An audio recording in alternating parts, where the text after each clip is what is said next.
So inside of Ethiopia, the raging civil war continues between the Tigrayan Defense Forces and the Ethiopian National Army, backed by its Amhara militia allies.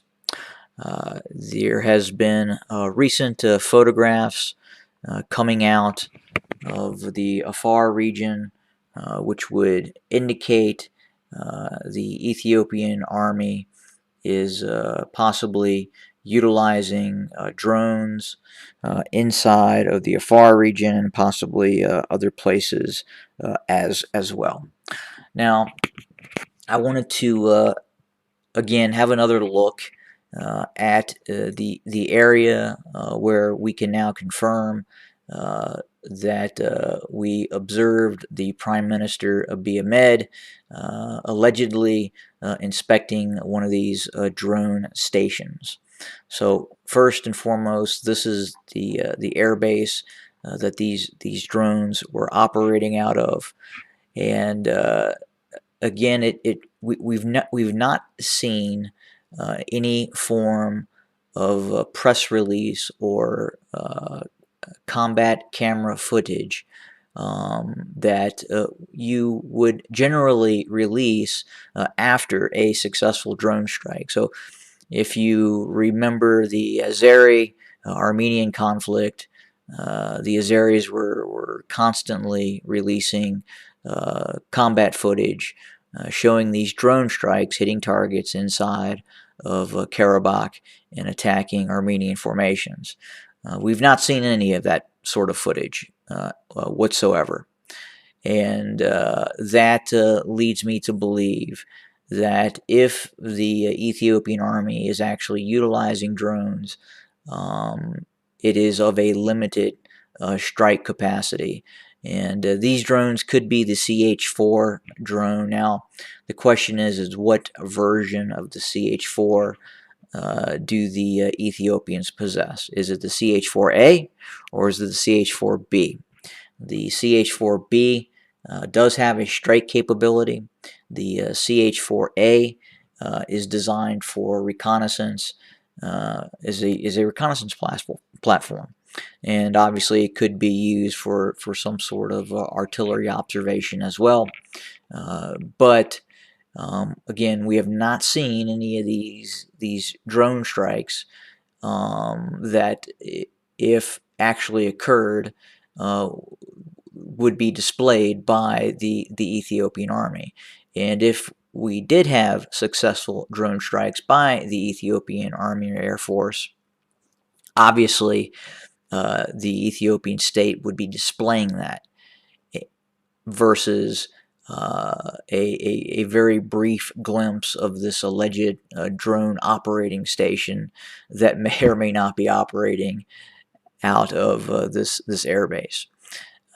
Now, the CH-4 is a capable platform, or rather the CH-4B, when it is given the proper precision-guided munitions for it to be utilized. Now, again, the question is, what were the Ethiopians given? Were they given the CH-4, normal reconnaissance platform, and possibly no precision-guided munitions?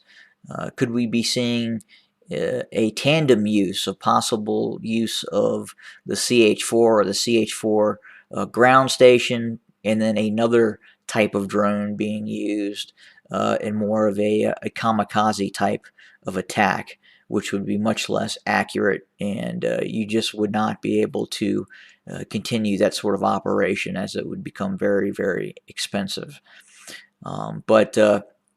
And then the question also is how many of these drones does the Ethiopian state possess? The successful operations that occurred by the Azeris was because they were, again, backed by Turkish forces and had dozens and dozens and dozens of these drones where they could operate 24/7 against the Armenian forces. Again, we do not believe that is the case with the Ethiopian Air Force. They simply don't have that many of these drones.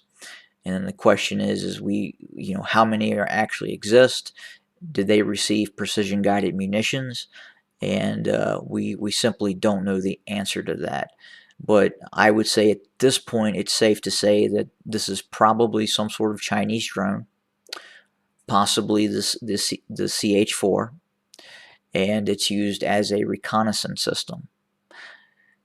Now, could it be the CH-4B, and could they have a limited strike capability? Possibly. But again, that is not going to change the outcome of this conflict, as there's just not that many of them on the ground to be utilized. So I hope that provides a little more clarity in terms of what we're seeing. But operations continue on both sides. We're hearing reports of fairly significant fighting taking place east of Weldia. It sounds like there was a counteroffensive attempted by Amhara militias being supported by Ethiopian forces inside of Weldia in an easterly direction. And we understand that the fighting continues, and it's fairly significant and fairly heavy as we speak. The Tigrayan Defense Forces continue to move in a westerly direction, south of Lalibela, west of Muja, in a goal to sever critical transportation arteries inside of Ethiopia.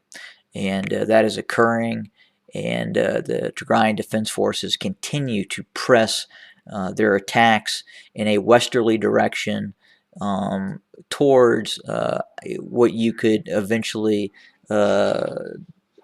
say would be either a Gondar or a continued operation towards other towns and cities inside of the Amhara region, with a direction that seems to be focused towards Tana Lake.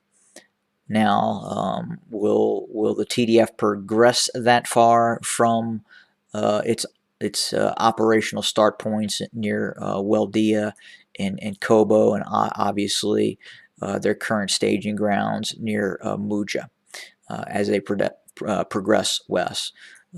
We don't know. We'll have to continue to watch and see what's going on. But right now, the strategy of the TDF is to attack these main crucial roadways deep inside of the Amhara region, and they appear to be doing that with some success as we speak.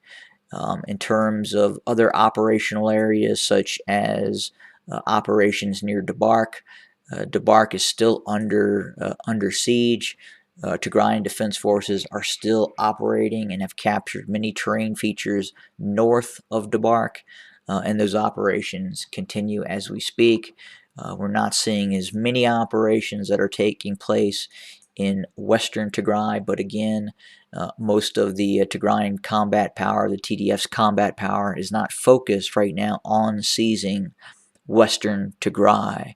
Those operations, the main frontal operations for the TDF, appear to be along the central and again the southeastern front, with some forces continuing to operate in the Afar region as well.